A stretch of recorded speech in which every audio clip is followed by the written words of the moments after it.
Pokemon. You love them, I love them, he loves Pokemon, she loves Pokemon, they love Pokemon, Z loves Pokemon. We all love them. The neat thing about Pokemon is that there are over 1,000 Pokemon, and each one is at least someone's favorite. That really weak Pokemon is someone's favorite. That Pokemon you hate is someone's favorite. That one starter that basically nobody chooses is someone's favorite. That really obscure Pokemon that you haven't seen much of is someone's favorite. That awkward middle stage Pokemon is someone's favorite Pokemon.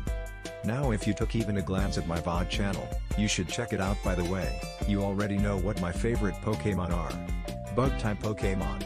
I love Bug-type Pokemon. Now recently I've been replaying Pokemon Sword and I decided to have an all-bug team because as we previously established, I love bugs.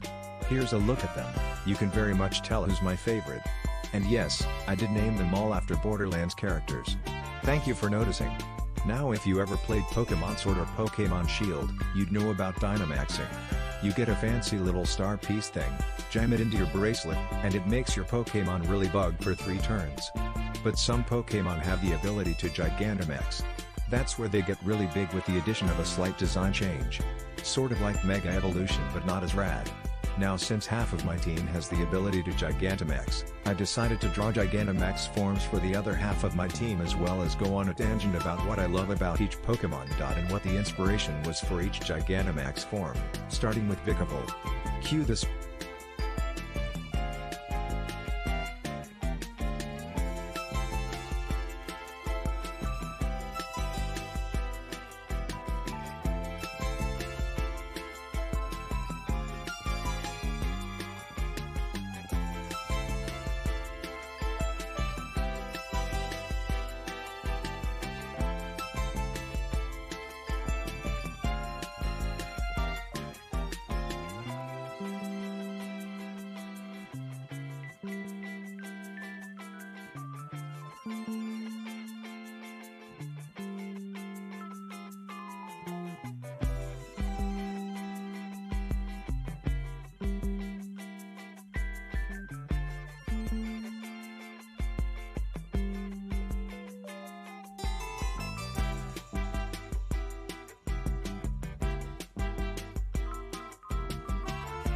Bead paint.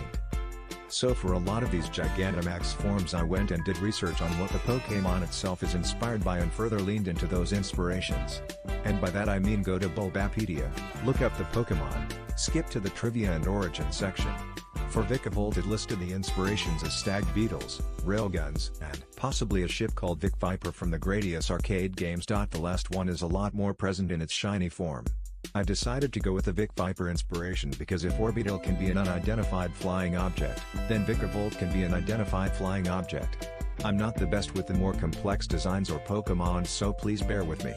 I gave her a secondary Elytra and added some zippy orbs around her to make it look like she's powering up for an attack, and overall just tried my best to get her design closest to the ship as possible. Oh Vikavolt, my sweet electric stag beetle.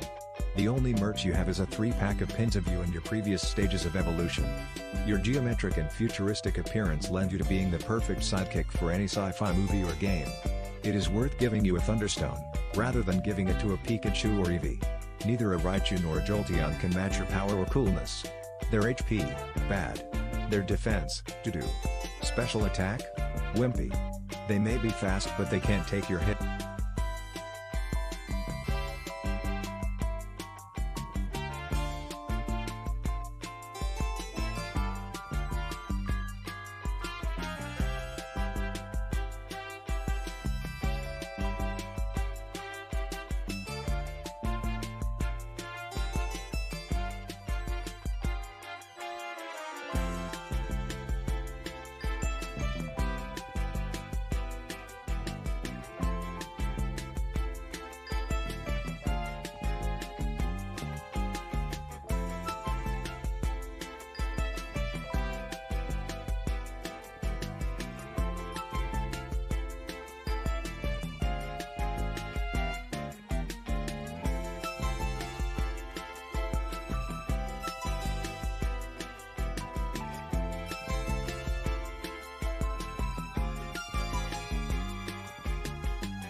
Golisopod is one that had me both excited and nervous in terms of designing.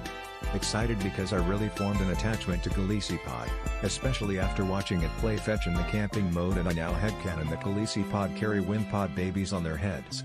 But the nervous aspect was because of all the detail I was going to have to add to this. The inspiration of this Pokemon was listed as giant isopod in the armor of a samurai. And although there are different types of samurai armor, it was going to be a lot of layers regardless. So the first thing I did was just add more armor thingies that you see on her arms. I'm pretty sure it's a shell.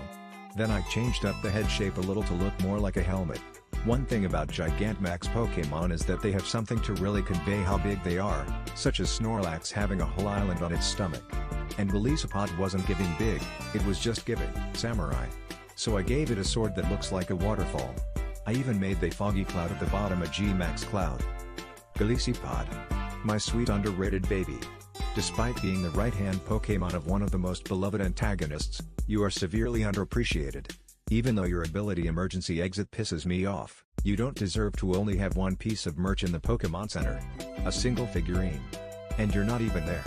All that is, there are two tiny Wimpods hiding in the back beside a Shuckle. Where's their mother? Where is their father? Where are you?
Frostmoth's Gigantamax form was a little tricky for me to get ideas for, mostly because the only inspirations for Frostmoth's design was just moths, and more moths.